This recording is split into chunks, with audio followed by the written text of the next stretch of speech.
नमस्कार। शुरू होने वाला है या कि होने वाला है इंडिया और ईयू के बीच में, यूरोपियन यूनियन के बीच में फ्री ट्रेड एग्रीमेंट, जिसको जयशंकर साहब हमारे फॉरेन मिनिस्टर ने बोला कि it will be game changer. Game changer मतलब पहली चीज तो यूरोपियन यूनियन के साथ फ्री ट्रेड एग्रीमेंट अपने आप में एक बड़ी चीज है, क्योंकि एक बहुत बड़ा मार्केट है यूरोपियन यूनियन। यूरोपियन यूनियन की अगर आप कलेक्टिव जीडीपी देखें तो इंडिया से कई गुना ऊपर है। वैसे तो जर्मनी अकेला इंडिया से ऊपर है, लेकिन फिर भी कई गुना ऊपर है। इतना बड़ा मार्केट इंडिया को मिलेगा। देन इंडिया से फ्री ट्रेड एग्रीमेंट मतलब वहां से भी सामान इंडिया आ सकता है, और वो इंडिया को एक सीरियस मार्केट समझते हैं, बड़ा मार्केट समझते हैं। वो समझते हैं कि अनलिमिटेड पोटेंशियल इस मार्केट में।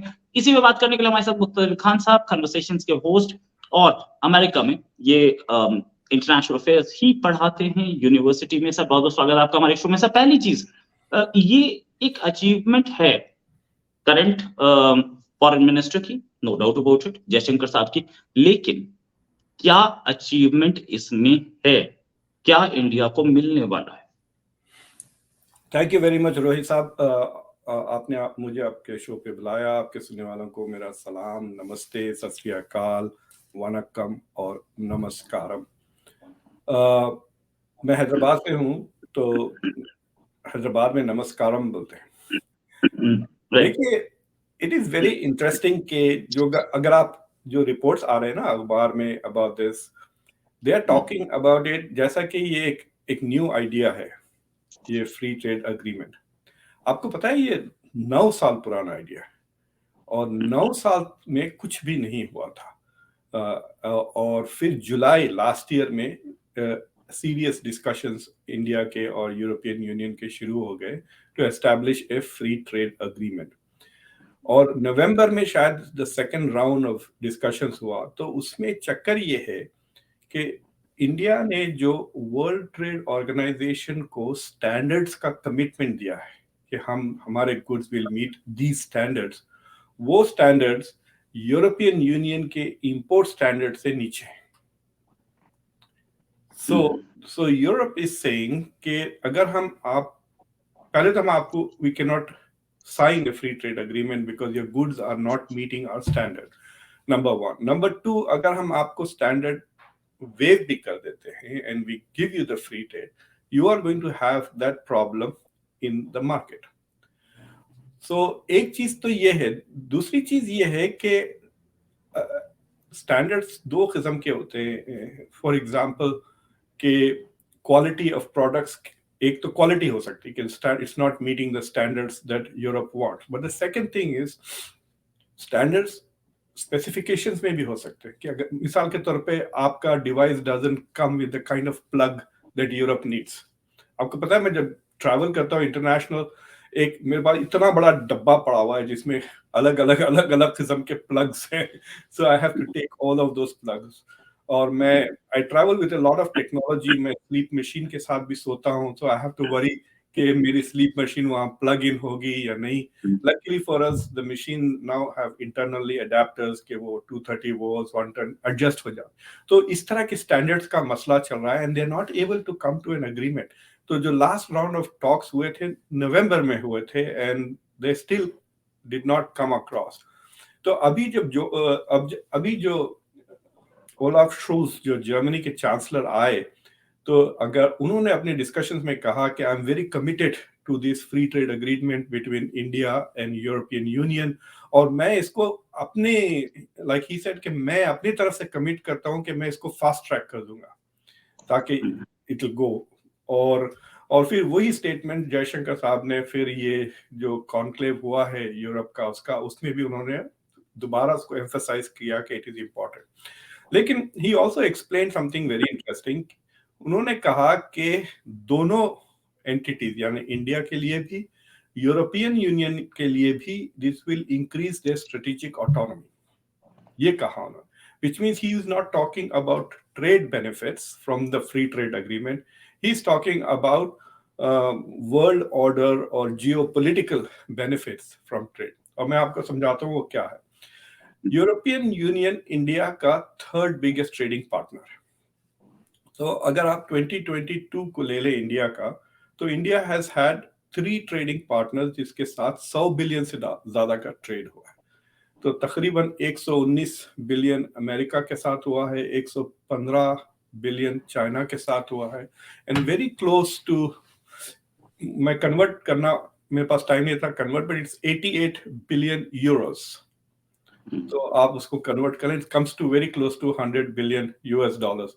तो ये जो तीनों के साथ इंडिया का ट्रेड है, तो इंडिया के लिए Europe is the third biggest export market already बन गया है Europe, and that too without counting बर्तानिया, and which is not part of EU now, और दूसरे नॉन ईयू जो मुल्क है यूरोप में। तीसरी चीज ये है कि यूरोप के भी लिए India is a big market already, मतलब जो ट्रेड हो रहा है विदाउट फ्री ट्रेड, 2% उनका ट्रेड इंडिया के साथ है, and that is quite a large, because I think it is in the top 6 or 7 trade partners. तो ये फ्री ट्रेड अग्रीमेंट से ये होगा कि the volume will spike, the volume बहुत स्पाइक होगा, और ये जो खासतौर से इंडिया के लिए, देखिए इंडिया के जो टॉप 10 ट्रेडिंग पार्टनर्स को अगर आप ले लें, तो India has a trade surplus only with the US, बाकी सारे मुल्कों के साथ ट्रेड डेफिसिट है। फॉर एग्जांपल चाइना के साथ इस साल का 85 बिलियन डॉलर का ट्रेड डेफिसिट है। तो if India has a free trade agreement with European Union, तो India can diversify its supply chain, मतलब थोड़ी चीजें वो यूरोप से भी ले सकता है, and reduce it's dependence on China, and Europe can also do that bye not only importing from India rather than China, but the next step would be to adjust the supply chain, यानी कि raw materials भी India से लेना शुरू कर दे, और हो सके तो मैन्युफैक्चरिंग भी इंडिया में करे। तो बेसिकली अगर ये free trade agreement FTA sign हो जाता है इन दोनों के बीच में, तो दोनों के लिए काफी फायदा होगा। और आपको याद होगा कि similarly India is having free trade agreement negotiations with Britain also, वो भी चल रहे हैं ब्रिटेन के साथ भी। सो India is trying very hard. India China के वजह से एशियन जो फ्री ट्रेड अग्रीमेंट्स है, मिसाल के तौर से आरसीईपी वगैरह, उसमें इंडिया हैज स्टेड बैक, जिससे इंडिया का काफी नुकसान हो रहा है in terms of potential to export. और आप देखते जाएंगे कि इंडिया का ट्रेड डेफिसिट बढ़ता ही जा रहा है। सो द इंपोर्ट्स, इंडिया के imports are 3 times India's exports. So that is something to worry about going into the future. और उसके लिए ये free trade agreements are very important. Right. अच्छा सर, एक चीज और कि G20 होने वाला है, चाइना यहाँ आ रहा है, हो सकता है कि जापान के फॉरेन मिनिस्टर ना आए, नाराज हैं। जापान के फॉरेन मिनिस्टर डायरेक्टली नाराज नहीं, लेकिन पूरा वेस्ट तो नाराज है ही। जो इंडिया का स्टैंड है यूक्रेन वॉर पर, India is directly supporting Russia, और पूरा का पूरा वेस्ट रशिया के खिलाफ है। They are trying to kick out Russia from G20 as well. लेकिन ये एक लॉन्ग टर्म गेम है जिसको, जो कि अभी नहीं हो पाएगा। क्या क्वाड में फूट पड़ती दिख रही है, या जयशंकर साहब इस चीज को संभाल सकते हैं? देखिए, अगर आई मीन अभी ये तो कल शुरू होने वाला है ना, जो मीटिंग जो फॉरेन मिनिस्टर्स की होगी, लेकिन जो कल खत्म हुई उसको देख लें आप, फाइनेंस मिनिस्टर्स की मीटिंग, तो उसमें 4 G20 के कंट्रीज पार्टिसिपेट नहीं किए, which was Turkey, Mexico, China और रशिया। तो the entire west was there, including Japan. Foreign ministers भी थे, और उनके सेंट्रल बैंक के प्रेसिडेंट्स और इंटरनेशनल फाइनेंशियल इंस्टीट्यूट, तकरीबन 500 लोग पार्टिसिपेट कर रहे थे उसमें, वो फाइनेंस की मीटिंग में। तो मेक्सिको का मुझे समझ में नहीं आया, टर्की का मैं अंडरस्टैंड करता हूँ, they are struggling to deal with the earthquake, और उनके तकरीबन $40 बिलियन का नुकसान भी हो गया, तो फाइनेंस मिनिस्टर्स वगैरह they are busy with that. But Mexico पता नहीं क्यों नहीं आया, that is an interesting question. मैं बहुत ढूंढने की कोशिश करा, अभी तक मुझे स्टेटमेंट्स नहीं मिले, सिर्फ यही पता चल रहा कि Mexico has constantly avoided attending G20। उनके प्रेसिडेंट्स ने भी कई बार मेन G20 के जो हेड्स ऑफ स्टेट का जो इवेंट होता है उसको भी उन्होंने बायकॉट किया। तो मुझे लगता है कि I think we are misreading Japan's response. Japan is not वो उतना इंस्ट्रूमेंट, मतलब it is not that much of a tool of the west के west will use Japan to send a message to India. Germany and France are the ones जिनका या Canada का इस्तेमाल किया जा सकता है। तो अगर आप देखेंगे इंडिया का जो फाइनेंस का जो G20 का हुआ, देयर वाज नो रेजोल्यूशन, और वो रेजोल्यूशन बिकॉज ऑफ फ्रांस और जर्मनी की वजह से हुआ, उन्होंने बहुत स्ट्रांगली अपोज किया। So there could be no communique at the end of the meeting. But Japan का चक्कर ये, जापान ने जो स्टेटमेंट इश्यू किया है बहुत इंटरेस्टिंग है। जापान ने कहा कि वी वांट यूनिटी फर्स्ट। देखिए ये जो बड़े इवेंट्स होते हैं, sometimes the events are just showpiece, the real event उससे पहले हो जाता है, the meeting before the meeting. मतलब आपको भी पता होगा, समटाइम्स हम बोर्ड मीटिंग में जाते हैं, बोर्ड मीटिंग से एक दिन पहले फोन कॉल्स पे 3-4 फोन कॉल्स में main decisions are already taken by the main players. Board Yeah. Meeting is just face saver जाके। तो Japan is saying that because there is no unanimity, it does not want to come. और लोगों का इशारा ये है कि that is pointing to India, because India is not agreeing to a condemnation of Russia. लेकिन अगर आप देखें जो फाइनेंस मिनिस्टर की जो, जब कम्युनिके नहीं होता वो समरी छाप दिए, तो इंडियन फाइनेंस चेयर की समरी है।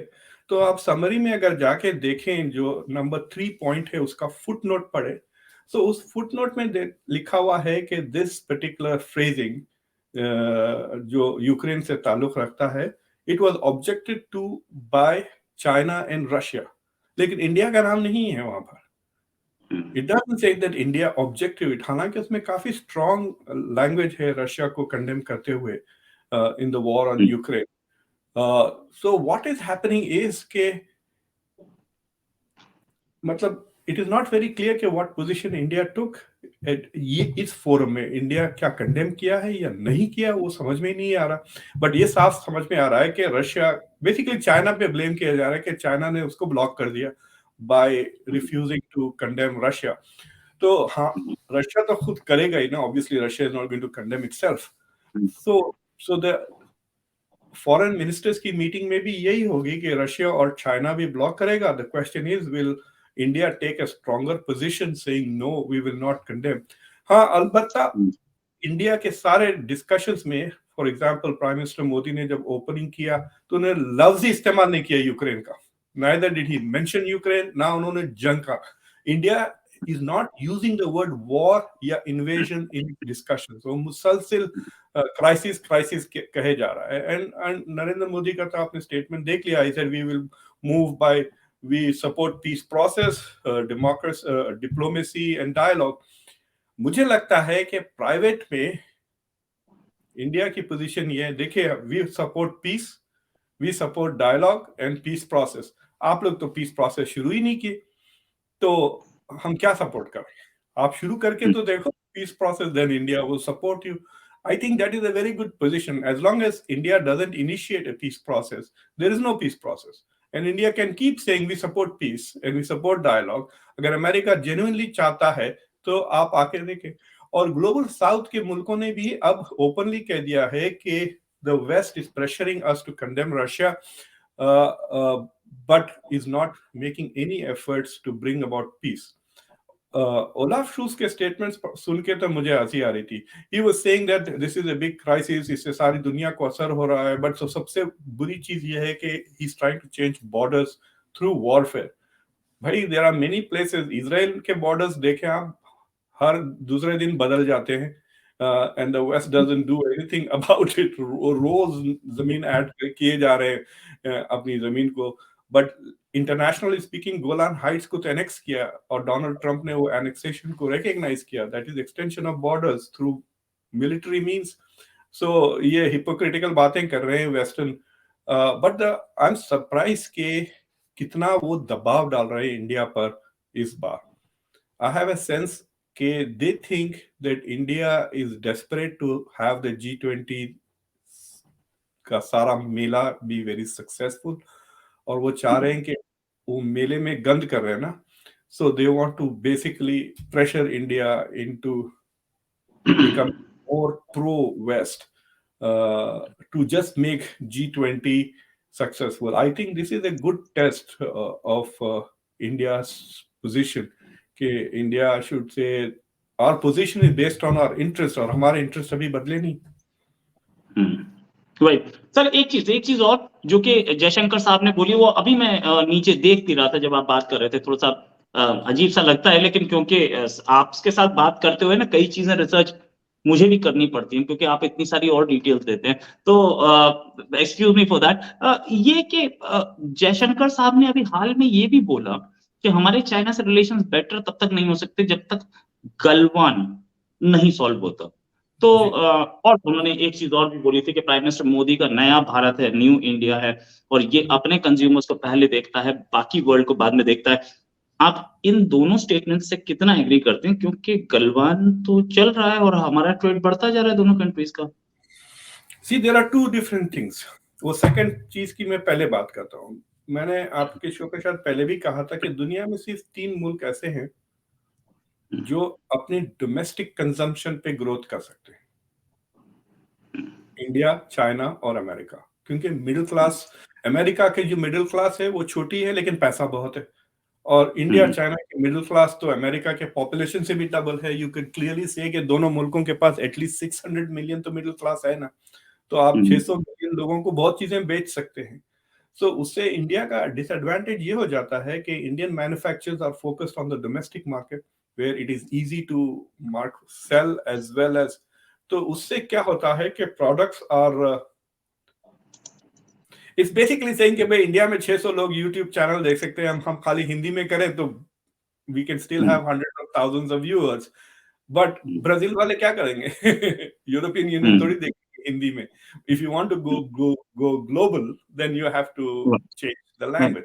तो उस तरह है. तो इंडिया की जो मैन्युफैक्चरिंग वगैरह is so focused on the domestic market that it is not able to dent the international exports market, unlike Germany and Japan जो export oriented markets, वो export ज़्यादा करते हैं. और so that is the second part of it. And I think जो थोड़े बहुत economists, आपको पता है India has for the first time crossed $1 trillion in trade.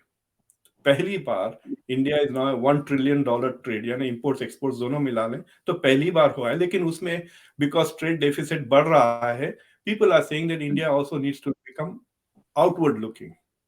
तो ये जो स्टेटमेंट आप मोदी जी का पढ़े वो it's inward looking, looking at our market, looking at our customers.